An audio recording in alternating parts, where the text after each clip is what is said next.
Thank you, everyone, for coming. I do have a passion for the history of art, but also for the movie industry and its early players. And what I find fascinating is when those worlds collide and when a movie titan builds a home on the beach. And when I learn that an object which exists at the Getty Villa can also be found as a prop in some movies. And so today I am taking you on a journey back in time and up the California coast. I was inspired by this thrift find, a 1990 edition of this magazine. And there on the cover, you see Grauman's Chinese Theater. And I came across an article that talked about how studios would buy entire estates and then use the furniture and the other objects as props in their films. And years later, a lot of these antiques would be sold at auctions that the studios had. And this is the article, The Growing Mystique of Antiques from Films. And I read about this man, Eugene Edelman, and he collected antiques that had appeared in films. And here you see Marlene Dietrich in a film directed by Billy Wilder called A Foreign Affair. And he collected that chair. And that chair is from 1810 and it's painted.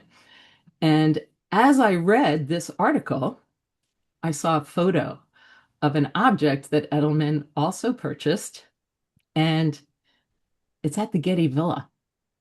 And you have walked past it 100 times. And a little later, I will show you what that object is. But this is the chair that Marlena was just sitting in, and it is a satinwood spoon-backed chair, again, from 1810. And you know I'm a thrifter. This is an Art Nouveau German piece that I found at the thrift shop, and I loved that face of a satyr. And I assumed that it was an ashtray, but it has this holder area. So then I thought, well, is it for letters? But I was watching this movie, Random Harvest, a classic from 1942. And in one scene, I realized it's to hold a box of matches. And as you see, it's right in the center of the table. And similarly, oh, there is a set of matches I got at a wedding. And this object is actually known as smoking furniture. And this is another prop I found. Globes can always be found in thrift shops because they're big and bulky. But this is tiny. It's very small. It's made in Italy. It's marked, it's brass. And I was watching this movie called Meet Joe Black, and that's Claire Forlani also in this photo. And the gist of this movie is that Brad Pitt is death, and he has come to retrieve Anthony Hopkins. And in one scene, I saw that little globe on the desk. And it's not exactly the same globe, but it's pretty close. And fun fact about this to make your head explode, Brad Pitt is now older than Anthony Hopkins was when they made this movie. Anthony Hopkins was 61 and Brad Pitt is now 62. But both are still working. And this is a movie, if it should come on TCM, I recommend you watch it. It's called Journey to Italy. And Ingrid Bergman and George Sanders are a married couple. And George Sanders' character has inherited a villa in Naples from his uncle Homer. And they travel to Naples to sell it. And she goes to a local museum. And you might recognize some of these objects. Here she is walking around with her docent and doing some close looking. So come with me now and take a ride on our journey up the coast to the Getty Villa and the object I'm teasing about. In the center of this photo is Rin Tin Tin. He was born in France and rescued off a World War I battlefield by an American soldier. And he would make 27 films. And I hear he was a very good boy. So we will be making a few stops along the way. We're going to be starting at the Incline in Santa Monica. And we're about to get on the Pacific Coast Highway, which was originally called the Roosevelt Highway after Teddy. But that name change would happen in the early 30s. And near the base of the incline is this home. And this is a French Normandy 5-bedroom, 5-bath that Cary Grant co-owned with another actor named Randolph Scott. And they also had a home together near the Griffith Observatory. And this home was originally built for Norma Talmadge. And this is Norma Talmadge. She was an actress during the silent era, and she was the #1 box office star in 1923, making $10,000 a week and getting 3,000 fan letters a week.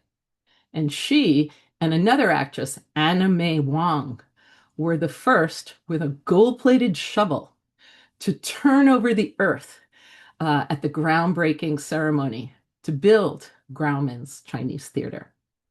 She was never comfortable with stardom, and after she retired, she was leaving a restaurant, and some fans asked her for an autograph.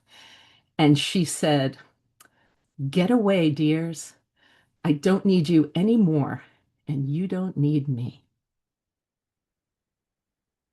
So, both Cary Grant and Randolph Scott were under contract at the same studio at Paramount, and this beach house was called Bachelor Hall. And they would live together for 12 years. And of course, there's been some speculation. And remember, back then, homosexuality was punishable by prison time.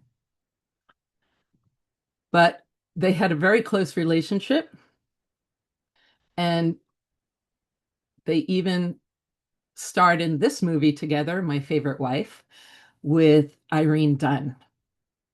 And speaking of wives, Cary Grant had 5 wives. He would have one child, Jennifer, with Diane Cannon. And his second wife was Barbara Hutton, and she was the heiress to the Woolworth fortune. And they would call this couple Cash and Carrie. And when he was married to Barbara Hutton, he traveled to Mexico. And he would meet Diego Rivera and get this painting. And in 1980, he actually donated this painting to the Norton Simon Museum. And he was interviewed late in life about Randolph Scott. And he said, "It was dreadful having to let go of him in my heart. Our souls did touch. What more could I ask?" And this is the house. And it's easy to spot. Like I said, it's near the incline, and there's actually a parking lot on either side. This is 1038 Palisades. And I'll show you the side and the back, which has a pool and a paddleball court. And do look at those windows on the second floor, because that's Sharon Tate. And she and Roman Polanski lived there for a time. All right, we're moving north. We're going to 707 Palisades. And this is an English country style, 5 bedroom, 7 bath home. And it was designed by Cedric Gibbons, who was the leading art director and set designer at MGM Studios. And it was built for this couple. And that's Irving Thalberg and his wife, the actress Norma Shearer. Thalberg had a congenital heart disease, and doctors told him to expect to die young. And he was head of production at MGM Studios by the time he was 26. And in 12 years, he produced 400 films, never allowing his name in the credits. And he was known as the Boy Wonder. And there she is at her home. And Thalberg suffered from insomnia, and he was always in sort of fragile health.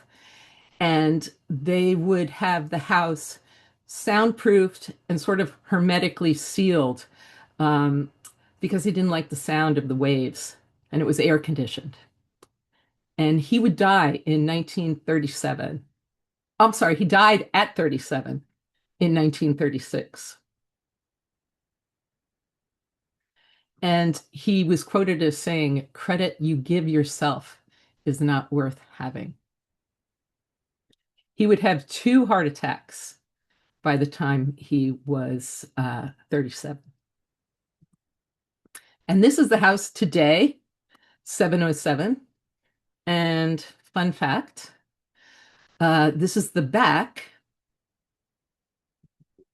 and you can actually rent it out for an event.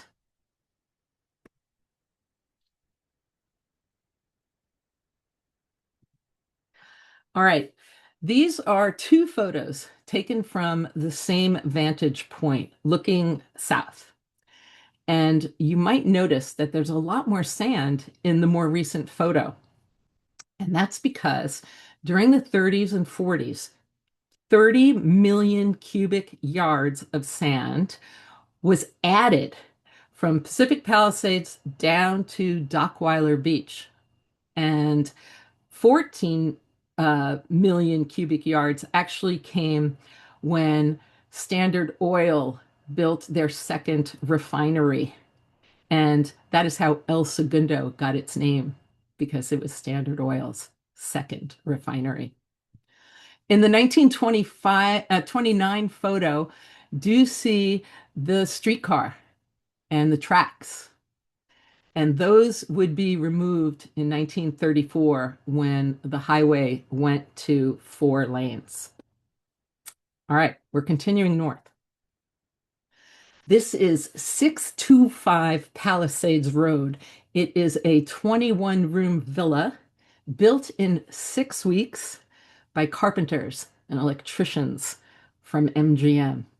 And it was designed also by Cedric Gibbons, the set designer and art director at MGM. And they worked 24 hours a day with floodlights to get it built. And do look at that arched entryway, because a number of people you know walked through it. And this is the other side.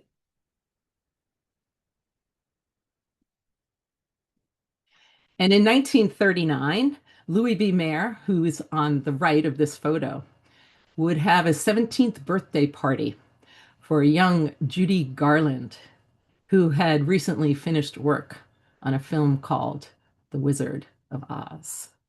That film would come out in August of 1939, a few months after this party. And here she is with Jackie Cooper and Mickey Rooney. And these are Louis B. Mayer's daughters frolicking at 625. And in 1956, Peter Lawford and Pat Kennedy would purchase the home. And Pat Kennedy, of course, is the sister of John F. Kennedy. And here they are sailing off the coast of Maine in 1962. And in August of 1962, President Kennedy famously visited. And here he is exiting a Lincoln Continental convertible with fancy doors. And do see the crowd as he enters 625. And he decided to take a swim in the ocean. And he got some company, but seemed very gracious about it. And this was in November of 1963, after the president had been shot. And it said police arrived to hold back the curious. Inside, Mrs. Peter Lawford is attended to by Chief of Psychiatry from St. John's in Santa Monica. And this is the other side of that house today. And in 1974, John Lennon leased it for a time. And this is actually the last photo ever taken of Lennon and McCartney together. All right, now I'm going to show you a house that is no longer there.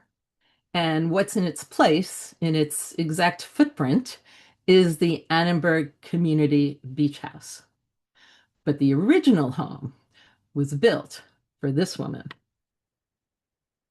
And that is Marion Davies, who is probably best known as the long-term mistress of William Randolph Hearst. She was 19 when she met him. He was 53. And in 1923, she was considered queen of the silent screen, along with Rudolph Valentino.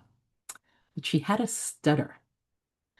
She was known to be incredibly kind, and she would often tuck money or pieces of jewelry into the pockets of friends if she knew that they were going through a hard time. So Hearst would buy 15 oceanfront lots to build this. And this was designed by an MGM art director and architect named William Flannery. But Julia Morgan, who was also working on San Simeon, she came into this rather early because she knew a lot about structural engineering and building on sand. It would be the total cost would be 7 million, 3 million to build, 4 million to furnish.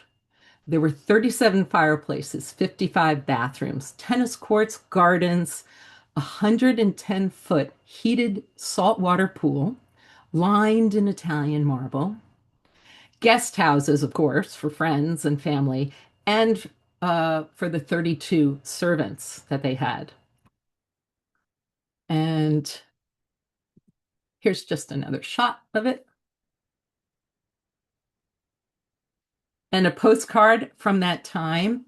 Do take note of the columns, and I'll tell you why. And here's Marion Davies on a postcard. And originally there was a bridge over the pool, but that was removed. And today the pool survives, as does one guest house. But in the 1940s, Davies would sell this and it would become a hotel for a time, a private beach club for a time, and then it was demolished. But these are some interior photos of the kitchen.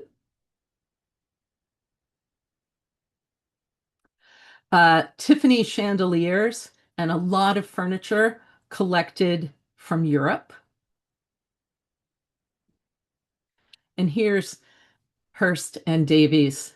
They were known to have these elaborate costume parties. Many times 200 people would come. And this is just a few photos from those parties.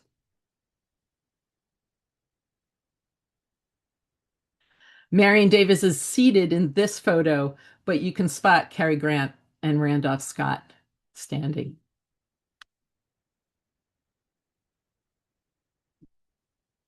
And Davies would regularly allow fundraisers for various causes to be held there. She was very philanthropic and just another party going group.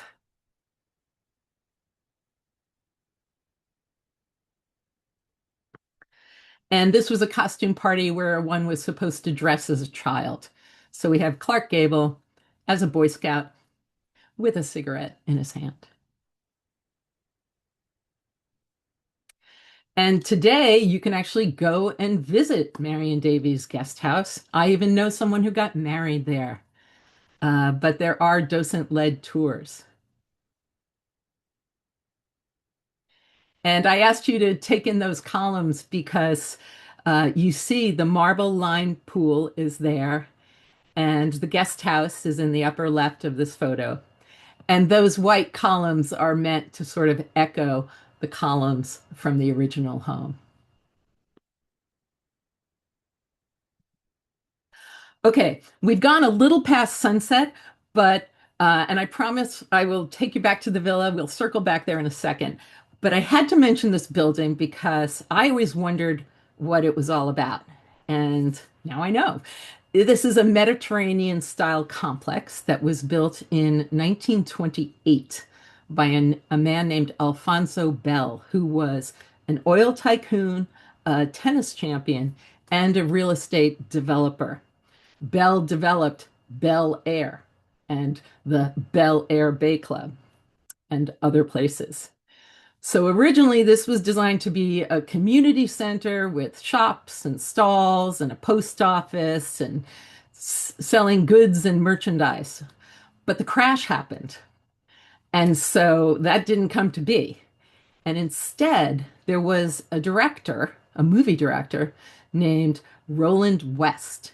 And he had recently built a castle kind of home nearby, up on the hillside, with his wife, Jewel Carmen.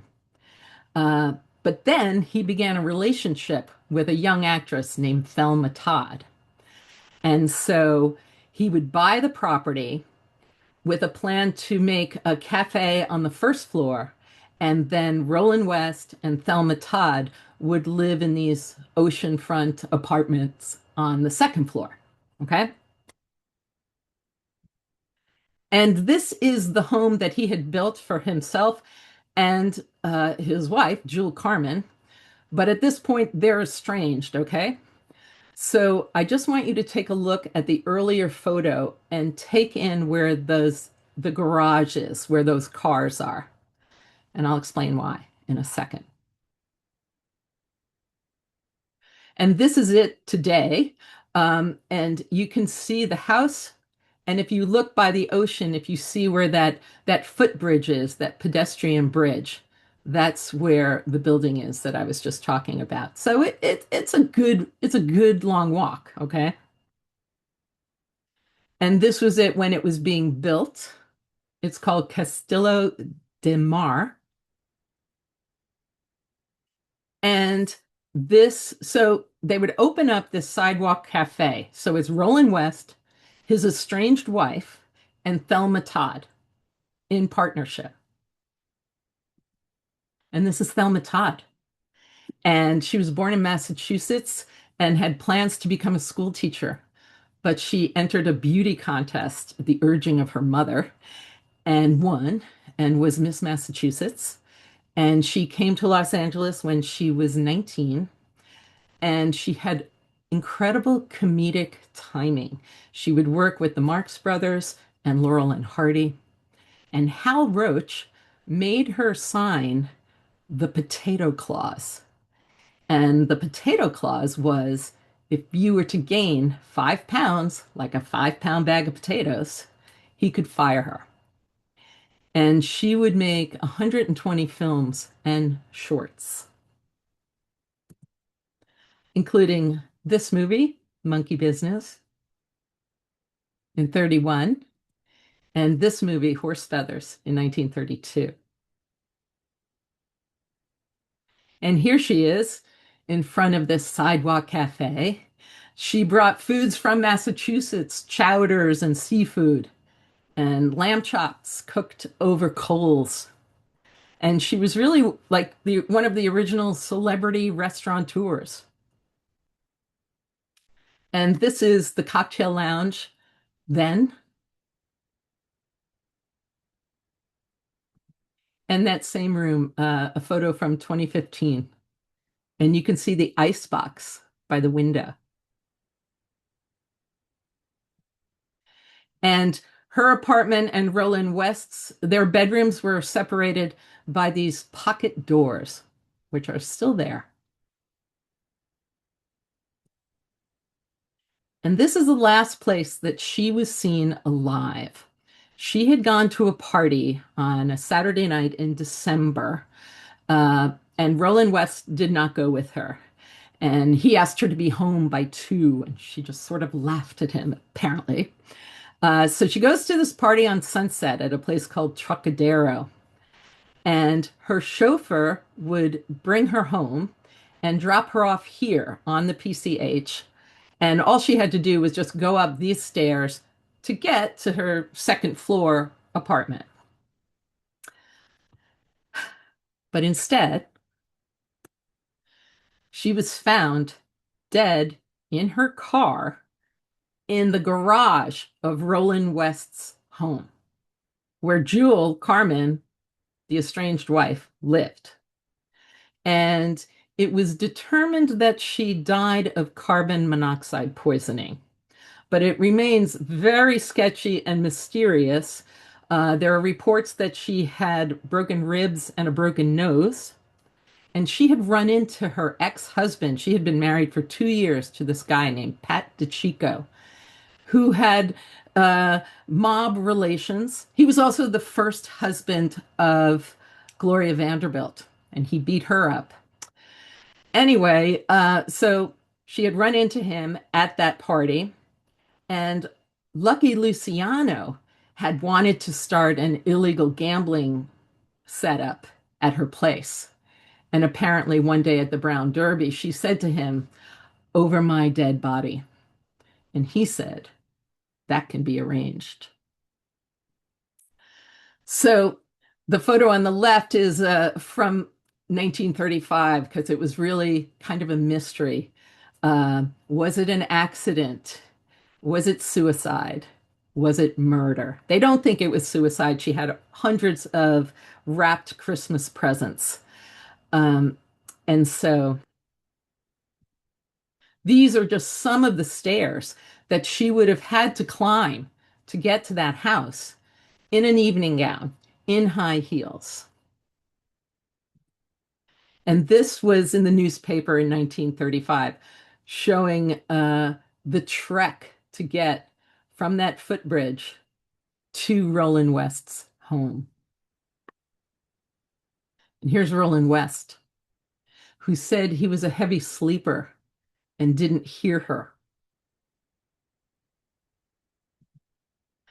But I choose to remember her like this and like this. Okay, finally, I'm taking you to the villa. So we're here, and the object I've been teasing about is actually outside. And this is it. And it says, "Bust of a Man." And the original is from the first century BC. And it was found on April 18th, 1759. It got pulled out of a tunnel. I love that we know the exact date it was found in Herculaneum. And the German art historian Winkelmann said it is one of the most perfect works in the entire world. In fact, it is among the most beautiful objects of any kind. And do take note of that distinctive tilt down of the head, the carefully combed hair and beard. And the hair is rolled up in the back of the neck and held in place by that headband. So Winckelmann called it Plato. It was originally Plato, and then it was called Dionysus. And more recently, it's been called Priapus, who was the god of procreation and the guardian of gardens and vineyards. And the original came to visit in 2019. And what happened was in 1860, the Italian government agreed to allow the making of copies of objects. And there were three different foundries in Naples making copies. And there were catalogs that came out, and you could purchase a cast of this, and it could come in different sizes. Same as the original, which is 50 centimeters, about 20 inches. A little bit smaller, 40 centimeters or 23 centimeters. And it was also available in two different patinas. One called Herculaneum, and that was darker, and then a lighter one that was called Modern. So this is the antique that Eugene Edelman purchased from Paramount, and it had been loaned out to other studios. So I'll show you where you can find him in this movie from 1939. And this is the scene where Scarlett expresses her love for Ashley, but he told her he's going to marry Melanie. And she says, "But you love me." And she slaps him and he leaves. But look screen right for our familiar friend. And do note that vase that's just beneath him because she's about to grab it and toss it across the room. And we see Captain Butler. And this is when she says, "Sir, you should have made your presence known." Another movie, Citizen Kane. This is Orson Welles and his cinematographer, Greg Toland. And this movie is known for its deep focus cinematography. This is from 1941. And Orson Welles was 25 when he co-wrote with Herman Mankiewicz, produced, starred in, and directed this movie. And that's his dear friend, Joseph Cotten, a member of the Mercury Theater. And Cotten had a house near the villa that I'll show you in a minute. But this is a behind the scenes photo with wooden crates that say Charles Foster Kane, filled with statues. And in the final scenes, we see this incredible collection of objects.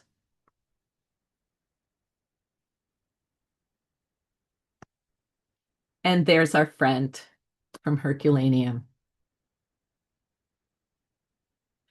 And speaking of props, I don't want to give anything away, but this is sort of significant in this movie. In July of 2025, one of three surviving sleds from Citizen Kane sold at auction for just under $15 million. And that is the second most prized piece of movie memorabilia after Dorothy's ruby slippers worn by Judy Garland, who had her 17th birthday party at 625. These sold in 2024 for $32 million. Okay, one final thing where we saw our friend.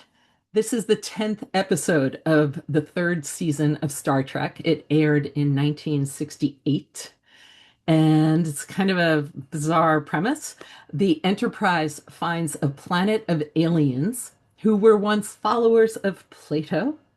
They have a gift of telekinesis, and this is also the one of the first broadcasts of an interracial kiss.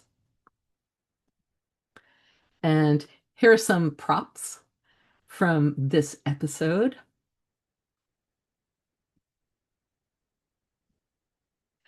And that woman on the left, that's Nurse Chapel.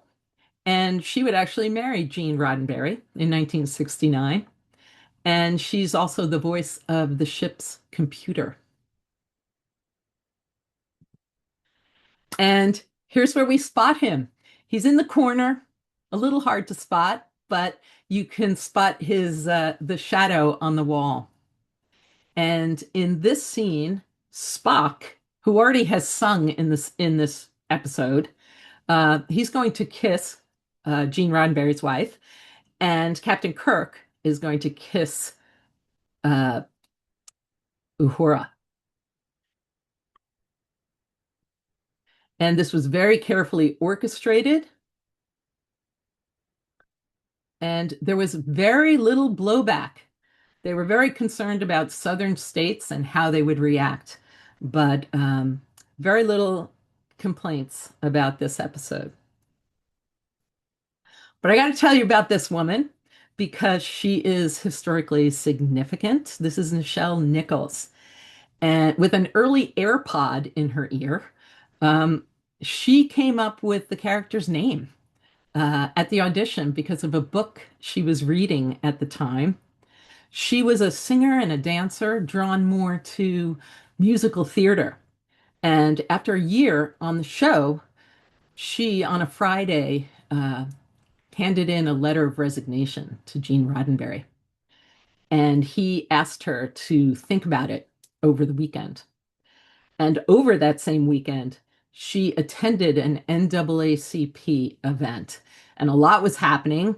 The Voting Rights Act had just been signed into law by President Johnson in August of 65. And she's at this event, and who does she meet? Someone says, "Your biggest fan wants to meet you." And it was Martin Luther King. And he said to her, "Coretta and I let our girls stay up to watch your show. We admire you greatly. This role has dignity." And she thanked him and told him that she was leaving the show. And he said, "You cannot. For the first time, we are seen how we should be seen." And so she stayed for the full 3-year run. And this was the book she was reading at her audition. And it's from 1962. It's historical fiction. And this word means freedom in Swahili. It's a book about the independence of Kenya from British colonial rule. And in the 1970s, Nichols was recruited by NASA to recruit women and people of color for the astronaut program for the space shuttle program. And you can find videos on YouTube. And this is just a still from one of those videos. And this is Sally Ride, first American woman and youngest astronaut at 32. And here she is in 1983 on the Space Shuttle Challenger. And she said, "If it hadn't have been for you, I might not be here." Another astronaut, Dr. Mae Jemison, she was the first African American woman to travel into space. And she would orbit Earth for 8 days on Endeavour in 1992. And coming full circle with Nichelle Nichols, she was on Star Trek The Next Generation as Lieutenant Palmer. And here she is with Nichelle Nichols. So I told you I'd show you Joseph Cotton's house. This is him. He was best man when Orson Welles, 28-year-old Orson Welles, married 24-year-old Rita Hayworth in Santa Monica while she was on a lunch break from doing a movie called Cover Girl. And that marriage would last 4 years and produce a daughter. But this is where he lived. Joseph Cotton, 17800 Tramonto Drive. If you're on Los Leones, just go up. Tramonto actually means sunset or sundown. And this was a 5-story home built in 1931, and it has 5 bedrooms and 5 baths. And there he is with his wife, Lenore. And I just have to wonder if that object behind them isn't a prop from Citizen Kane